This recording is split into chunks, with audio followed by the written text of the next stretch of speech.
या चित्राचा रंगकामाचा भाग दुसरा पाहणं आवश्यक आहे. चॅनलवर रेखाटनाचा भाग पहिला आणि नंतर रंगकामाचा भाग दुसरा असे एकापुढे एक अपलोड असतात, म्हणजे तुम्हाला शोधायला सोपं जाईल.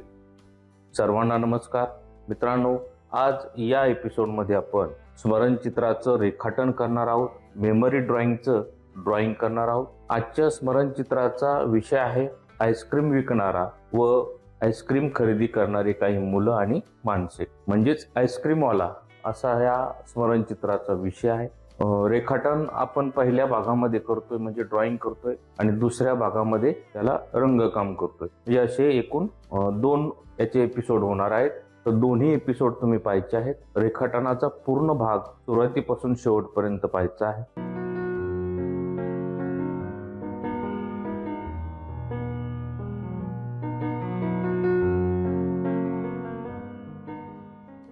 मित्रांनो, आजचा जो एपिसोड आहे तो एलिमेंटरी इंटरमिजिएट ड्रॉइंग ग्रेड परीक्षा देणारे विद्यार्थी, तसेच फाईन आर्टचे विविध कोर्सेस करणारे विद्यार्थी, फाईन आर्टसाठी एंट्रन्स एक्झाम देणारे विद्यार्थी, नवोदित चित्रकार आणि ज्यांना चित्रकला हा विषय शिकायचा त्या सर्वांसाठी अत्यंत उपयोगाचा आणि महत्त्वाचा आहे.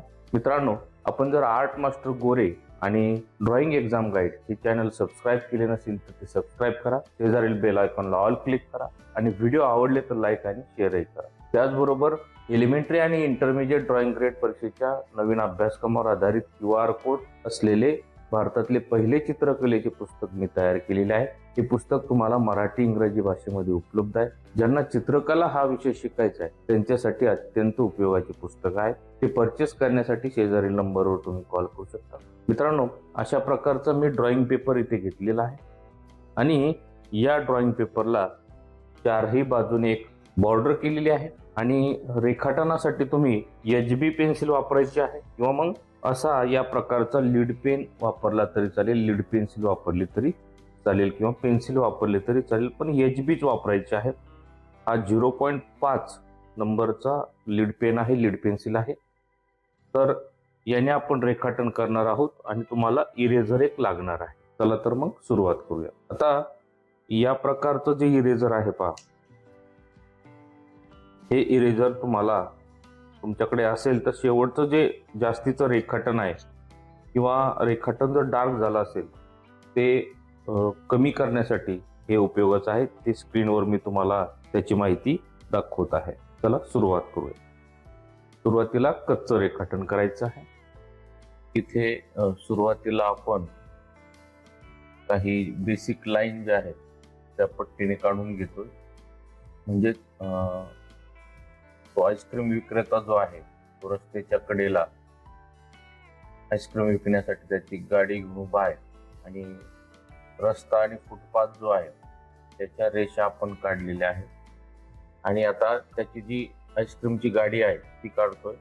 आता गाडी जी आहे त्याच्या उभ्या रेषा ज्या आहेत त्या उभ्या रेषा पेपरच्या उभ्या बाजूला आपण पॅरलल घ्यायच्या आहे आणि तिरप्या रेषा आपण आधी ज्या घेतल्यात त्या पद्धतीने घ्यायच्या आहेत.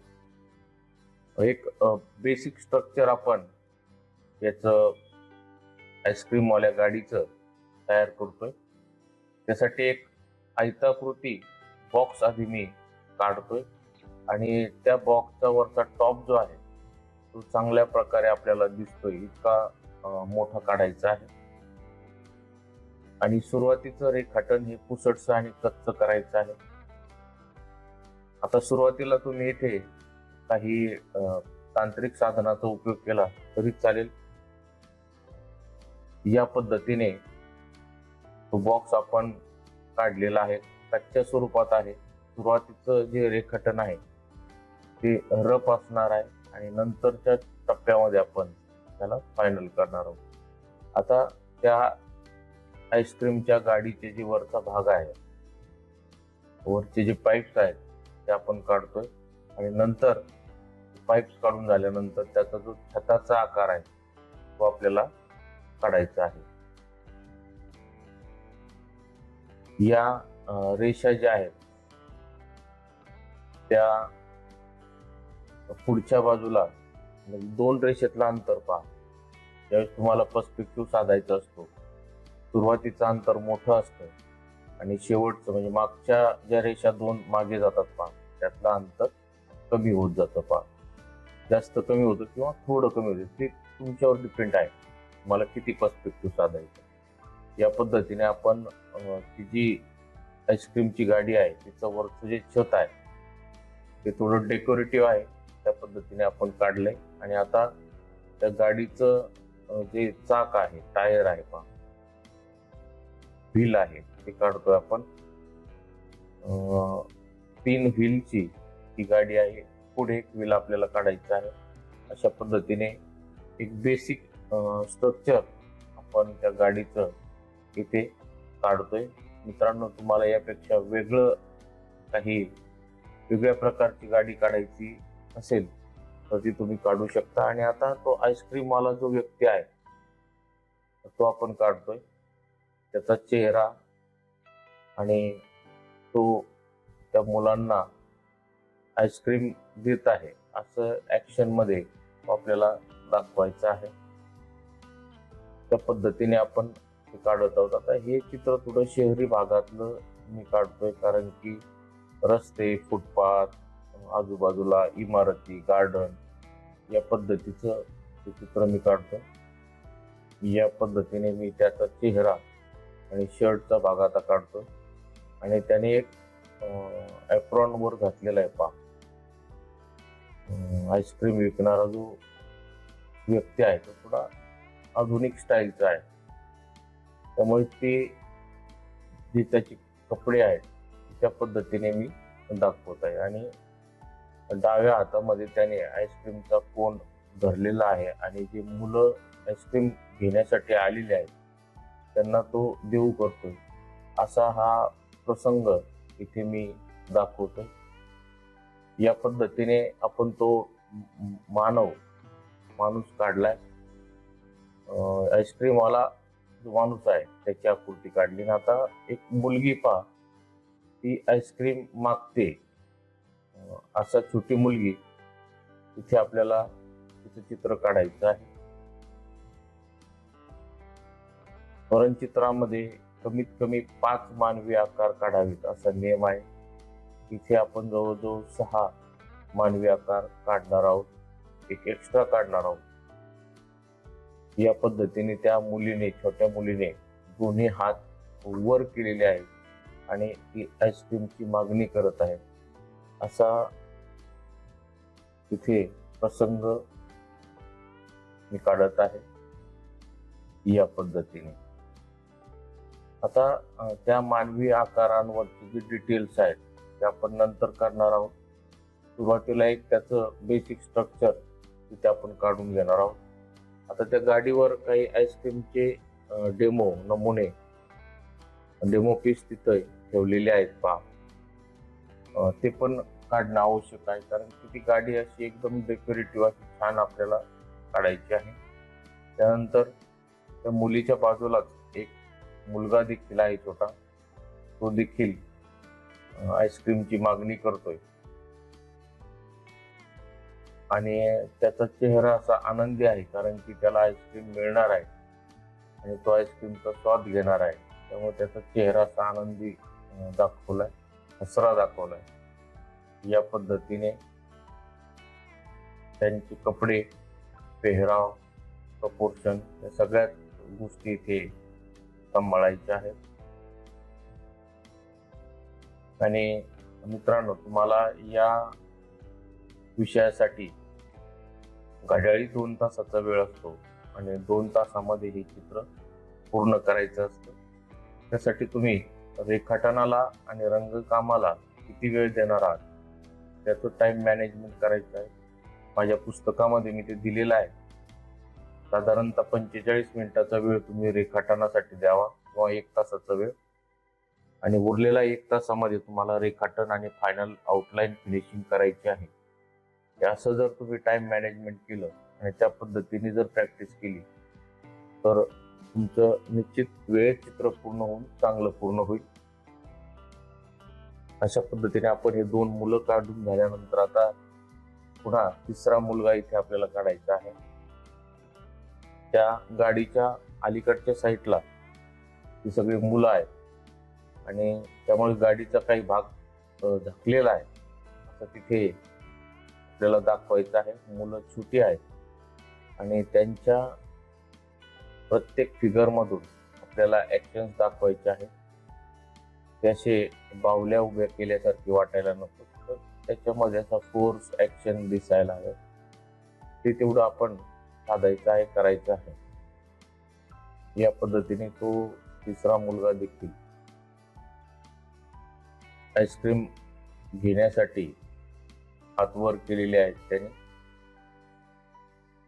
अशा पद्धतीने आपल्याला हे चित्र पूर्ण करायचं आहे. चित्र पूर्ण करत असताना याच्यामध्ये पर्स्पेक्टिव्ह म्हणजे जवळची वस्तू, लांबची वस्तू हे दाखवणं सुद्धा फार महत्वाचं आहे. आता याच्या बॅकग्राऊंड मध्ये ज्यावेळेस आपण घरं, झाडी दाखवूया त्यावेळेस बरोबर त्याच्यामध्ये पर्स्पेक्टिव्ह साधणार आहे, म्हणजेच यथार्थ दर्शन साधणार आहे. आणि मग हा प्रसंग पुढे जवळ चालू आहे आणि मागच्या बाजूला खूप दूरवर रस्ता आहे, घरं आहेत, झाडी आहेत, असं त्यातून आपल्याला दाखवता येणार आहे. आता या मुलीचा चेहरा पहा, मी वन साइड दाखवला, त्या आईस्क्रीमवाल्याचा चेहरा फ्रंट साइड दाखवला, काही फिगर मी बॅक साईडच्या दाखवल्यात. म्हणजे चेहऱ्यामध्ये जे आहे ते तुम्हाला असं व्हेरिएशन दाखवायचं आहे. सगळे चेहरे समोर नकोय, फ्रंट साईडचे नको, किंवा सगळे चेहरे बॅक साईडचे नकोय, किंवा सगळे फिगर बॅक साईडचे नकोय. असं करू नका. इथे तुम्ही इथे असं केल्यानंतर तुम्हाला मार्क कमी मिळू शकतो. तर ती मुलगी देखील त्यांना आईस्क्रीम मागते, खुणवते की मला आईस्क्रीम द्या म्हणून. असं तिची ऍक्शन आपण इथे दाखवलेली आहे. आता आपल्याला यानंतर एक व्यक्ती एका लाईटच्या खांबाला रेलून उभा आहे आणि तो आईस्क्रीम खातोय, त्याचा स्वाद घेतोय असं आपल्याला इथे दाखवायचं आहे. त्यामुळे तो आईस्क्रीम खाणारा जो व्यक्ती आहे या मुलांपेक्षा मोठा आहे. तर त्या पद्धतीने आपल्याला तो या पोलला रेलून उभा आहे असा इथे दाखवायचा. त्यामुळे तो पोल मी आधी काढून घेतलाय आणि इथे पट्टी वगैरे वापरल्यानंतर तुमचं काम काय होतं, सोपं होतं, झटपट होतं. आणि सेकंड पुढच्या टप्प्यामध्ये तुम्ही रेखाटन करत असताना या कामासाठी पट्टी वापरली नाही तरी चालेल. म्हणजे कुठेही टेक्निकल साहित्य न वापरता चित्र काढलंय असं दिसेल. आता तो जो मनुष्य आहे त्याचा चेहरा देखील फ्रंट साइड थोडासा क्रॉस आहे, जास्त फ्रंट पण नाही पण अशा पद्धतीने तो काढलाय.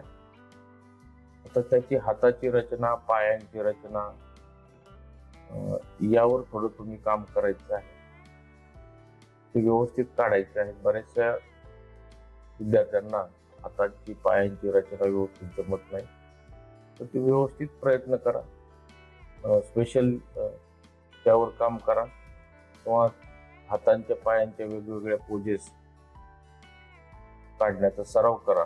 म्हणजे तुम्हाला या विषयामध्ये अडचणी येणार नाहीत ते पाठ काढत असताना.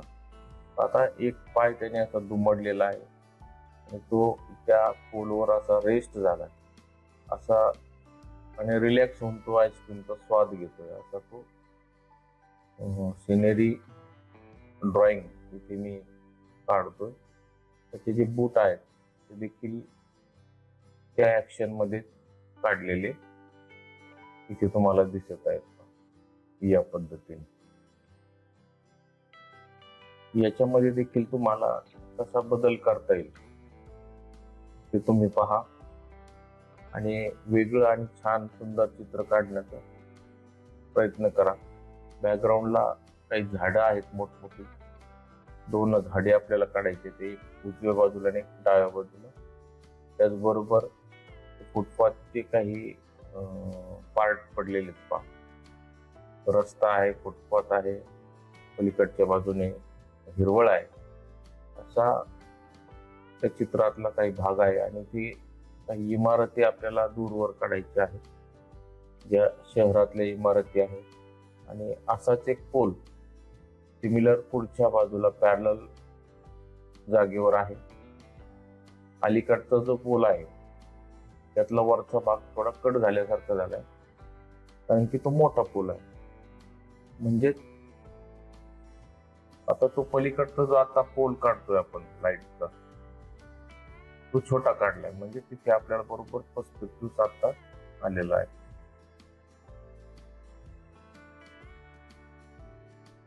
आता इथे एक इमारत काढूया आणि इमारतीच्या पुढे मागे अशी काही झाडी आहेत असं आपल्याला दाखवायचं आहे.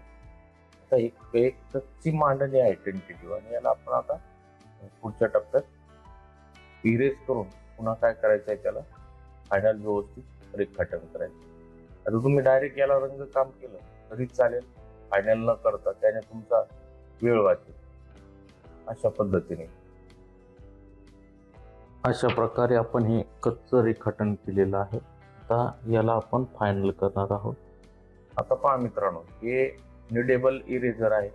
म्हणजे माती क्ले कसा मूव्ह होतो त्या पद्धतीने आपल्याला ते मूव्ह करून तसंही पिळून असं त्यावर जर तुम्ही फिरवलं पहा, रोल केलं, मी कसं रोल करतो पहा, तर ते रेखाटन तुम्हाला लगेच पुसता येईल, इरेज करता येईल आणि तुमचा पेपर खराब होणार नाही.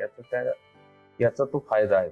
आणि आपलं जनरली जे रेग्युलर इरेजर तुम्ही वापरता त्याने काय होतं, पेपर खराब होतो. पेपरवर एक असं स्मूथ पेपरचा लेअर असतो, काय होतो, निघून जातो. आणि निडेबल जे इरेजर आहे त्याने तो जात नाही. आता इथे आपण सगळं रेखाटन पुसून थोडंफार दिसतंय पाहते आपल्याला, कामापुरतं ते दिसतं. आणि त्यावरच आपल्याला आता काय करायचं, फायनल रेखाटन करायचं आहे. आता इथे आपल्याला ज्या आपल्या काही चुका झालेल्या आहेत पहा, त्या लगेच दुरुस्त करून, आता हे फायनलच असल्यामुळे दुरुस्त करून ते काढायचं आहे. पहा आता ते किती शार्प दिसतंय आणि व्यवस्थित दिसतंय पहा. आता ज्या खालच्या पुसट रेषा दिसतात पहा, त्याच्यावरच आपल्याला काम करत जायचंय. आता तुम्ही इथे असंही केलं, जे काही पेन मिळतात पहा, waterproof ink pen, archival ink pen म्हणतात त्याला, त्याने मी जसं पेन्सिलने आता रेखाटन करतोय पहा, लीड पेन्सिलने, जर तुम्ही डायरेक्ट त्या पेनने रेखाटन केलं आणि डायरेक्ट त्याच्यामध्ये रंग भरले तरी चालेल, आणि हे काम तुमचं चांगलं आणि फास्ट होईल पहा. तशा पद्धतीचे व्हिडिओ चॅनलवर काही आहेत. आता आपण काय करणार आहोत, आधी याच्यामध्ये कलर भरणार आहोत, वॉटर कलर, आणि नंतर त्याला आउटलाईन करणार आहोत. आधी आउटलाईन केली तरी चालेल, नंतर आउटलाईन केली तरी चालेल, पण आपल्याला चित्र काढण्यासाठी 1 तासाचा वेळ द्यायचा आहे आणि चित्र रंगवण्यासाठी 1 तासाचा वेळ द्यायचा आहे. असं आपल्याला 2 तासामध्ये हे चित्र कंप्लीट करायचं आहे. हे आपण लक्षात घ्यायचं आहे. आता आपण ते चित्र फायनल करतोय पहा, आणि फायनल केल्यानंतर पहा त्याचं लाईटनेस किती सुंदर दिसतो, हे आपण करायचं आहे. आता इथे मी डायरेक्ट पट्टी वापरतो, काय अडचण नाही, कारण की तुम्हाला तसा वेळच पुरणार नाही. तुम्ही जर हाताने रेषा काढत बसले त्याला खूप प्रॅक्टिस लागते. मी पण काढले असते, पण एक पट्टी वापरून कसं ड्रॉइंग होतंय किंवा स्केल वापरून कसं ड्रॉइंग आपल्याला दिसतंय ते आपल्याला पाहण्यासाठी मी त्याचा यूज केलेला आहे. कारण जिथे बऱ्याच ठिकाणी स्ट्रेट लाईन्स आहेत, क्रॉस लाईन्स आहेत, तर ते सगळ्या स्ट्रेट आहेत म्हणून पट्टी वापरलेली आहे या पद्धतीने. आता याची मी तुम्हाला मगाशी सांगितलं पण काही सोपे नियम लक्षात ठेवायचे. चित्राला 4ही बाजूने साधारणतः 1.5 ते 2 सेंटीमीटरच्या अंदाजे बॉर्डर करायची. असं मोजून नाही घेतलं तरी चालेल, पण सारख्या अंतरावर सारखं अंतर सोडून चौबाजूने रेषा काढून घ्यायच्या आहेत आणि त्याच्यामध्ये चित्र काढायचं आहे. आता त्याचे नियम मी तुम्हाला सांगतो. चित्रातल्या ज्या आकृत्या आहेत त्या जास्त छोट्या काढायच्या नाहीत आणि जास्तही मोठ्या काढायच्या नाहीत. म्हणजे पेपरला शोभेल या पद्धतीचं चित्र तुम्ही काढायचं. कारण की पेपर चेक करणारा जो असतो तो आधी पेपर प्लेसिंग पाहतो का त्याने चित्र काढण्यासाठी त्या विद्यार्थ्याने पेपरचा कसा यूज केला, जास्त चित्र छोटं काढलंय, जास्त चित्र मोठं काढलंय, तर हे पाहिलं जातं का. त्यामुळे पेपर प्लेसिंगला फार महत्व आहे. त्याच्यानंतर तुम्हाला जो विषय दिलाय त्या विषयामधले जे मुख्य कॅरेक्टर आहेत ते मुख्य कॅरेक्टर तुम्ही काय करायचे आहे, मोठ्या स्वरूपात काढायचे आहे. जास्त त्यांना छोटं करायचं नाही आणि त्याच्यामध्ये चांगलं काम करायचं, डिटेलमध्ये काम करायचं. त्याच्यानंतर त्याच्याशी जे रिलेटेड घटक आहेत ते पण आपल्याला दाखवायचे. आता पुढचा नियम, त्या आकृत्यांमध्ये हालचाल दिसायला हवी. त्याचे काही कपड्याच्या दुकानामध्ये पुतळे उभे केलेले असतात ना, स्टॅच्यू उभे केलेले असतात, तशा त्या फिगर दिसायला नको, तर त्यांच्यामध्ये हालचाल कोऑर्डिनेशन दिसायला हवे असे ते आकृत्या असाव्या. त्याच्यानंतर चेहऱ्यावरचे त्यांचे हावभाव. आता चेहऱ्यावर हावभाव दुःखी असतो पहा, हसरा असतो, आनंदी असतो, क्रोधी असतो, रागावलेला असतो, असे वेगवेगळे जे भाव असतात ते तुम्हाला त्या चित्रातून जर दाखवता आले तर अधिक चांगला. हा एक नियम आहे पण. त्याच्यानंतर चित्रामध्ये बॅकग्राऊंडला पण फार महत्व असतं, पण ते बॅकग्राऊंड दाखवणं पण महत्वाचं आहे. आता याच्यामध्ये समजा मी आईस्क्रीमवाला, आईस्क्रीम घेणारा आणि आईस्क्रीम खाणार एवढेच फिगर दाखवल्या आणि बॅकग्राऊंड दाखवलंच नाही, तर त्या चित्राचा सहसंबंध काही असा जाणवणार नाही. त्याच्यामुळे बॅकग्राऊंड दाखवल्यानंतर हा प्रसंग नेमका कुठे चालू आहे, कुठल्या ठिकाणी चालू आहे, हा सहसंबंध तिथे तुम्हाला दिसतो. त्यामुळे बॅकग्राऊंड दाखवणं देखील फार महत्वाचं आहे. आता जी एकदम जवळची वस्तू आहे किंवा एखादी मानवी फिगर आहे, तर जवळची मानवी फिगर, जवळची वस्तू अधिक मोठी दिसणार आहे आणि त्यानंतरच्या टप्प्याटप्प्याने दूर जाणाऱ्या वस्तू कशा जाणार आहेत, छोट्या छोट्या होत जाणार आहेत. आपण एक उदाहरण पाहूया. रेल्वे आहे, रेल्वेच्या समोर तुम्ही उभे आहात, थोडे असे बाजूला आहात पण समोर आहात, आणि तुम्ही जर पाहिलं तर तुम्हाला रेल्वेचा एकदम एक नंबरचं जे इंजिन असतं आणि त्याच्यानंतरचे जे डबे असतात, पहिला डब्बा तुम्हाला मोठा दिसणार आहे, त्याच्या प्रमाणात मागचे शेवटचे डबे छोटे छोटे होत जाणारे दिसणार आहे. म्हणजे इथे तुम्हाला तिथे यथार्थ दर्शनामुळे तसं ते तुम्हाला दिसत आहे आणि ते तुम्हाला चित्रातून दाखवायचं आहे. ते जर दाखवलं नाही तर तुमच्या चित्राला लाईकनेस, रिअलिस्टिकपणा येणार नाही. तर पुढचा नियम म्हणजे काय, तर यथार्थ दर्शन देखील तुम्हाला या चित्रामधून दाखवतं आलं पाहिजे. एकदम सोपं. मी सांगितलं पहा, जवळची वस्तू मोठी आणि सगळ्यात लांबची वस्तू छोटी, याच्यातून तुम्हाला यथार्थ दर्शन लगेच साधता येणार आहे. अशा पद्धतीने रेखाटनाचे काही जे नियम आहेत ते तुम्ही तिथे जर पाळले तर चांगल्या प्रकारचे मार्क तुम्हाला या विषयामध्ये पडू शकतात. आता मी सांगितलं तुम्हाला की रेखाटनासाठी तुम्हाला 45 मिनिटे ते 60 मिनिटाचा वेळ द्यायचा, म्हणजे 1 तासात. 1 तासामध्ये हे चित्र पूर्ण झालंच पाहिजे. त्यासाठी रॅपिड स्केचेस तुम्ही करत जा आणि तुमचा रेखाटनाचा स्पीड वाढेल. आपण एक ह्युमन फिगरच्या स्केचेसवर एक सिरीज सुरू केलेली आहे चॅनलवर, तीही पहा. त्यातले काही एपिसोड पहा, मी कसे स्केच करतोय, डायरेक्ट पेनने करतोय, वेगवेगळे माध्यम वापरतोय, वेगवेगळे पेन वापरतोय, पेन्सिल वापरतोय, ते पहा आणि त्या पद्धतीने काढण्याची प्रॅक्टिस करा. याच्यामध्ये काय, प्रॅक्टिस महत्वाची आहे. प्रॅक्टिसच तुम्हाला याच्यामध्ये परफेक्ट बनवणार आहे. आता याच्या पुढच्या सेकंड एपिसोड मध्ये आपण वॉटर कलर मध्ये याला कलर करतोय आणि एकदम सिंपल टेक्निक वापरणार. प्लेन कलर भरायचे आणि फक्त दुसऱ्या टप्प्यामध्ये त्याला फक्त ज्या बाजूनी सावलीचा भाग आहे त्या बाजूनी फक्त डार्क शेड द्यायचे आणि झटपट चित्र आपल्याला काढायचंय. हे आपण सेकंड एपिसोड करणार आहोत. त्याच्यामध्ये देखील तुम्ही ते बारकाईने पाहायचं आहे कसे रंग यूज करतोय. दुसऱ्या टप्प्यामध्ये, पहिल्या टप्प्यामध्ये फक्त आपण प्लेन कलर देऊन घेणार आणि नंतर कंप्लीट करणार. अशा प्रकारे या आईस्क्रीम विकणाऱ्याचं स्मरणचित्र आज आपण पूर्ण केलेलं आहे. मित्रांनो, या पद्धतीचा स्फुरणचित्र काढण्याचा तुम्ही सराव करावा. आजचा व्हिडिओ तुम्हाला कसा वाटला नक्की मला कमेंट करून कळवा. व्हिडिओ आवडल्यास लाईक करा, शेअर करा आणि चॅनलला सबस्क्राईब करा. भेटूया याच्या दुसऱ्या भागामध्ये ज्यात आपण याला रंगकाम करतो. थँक्यू.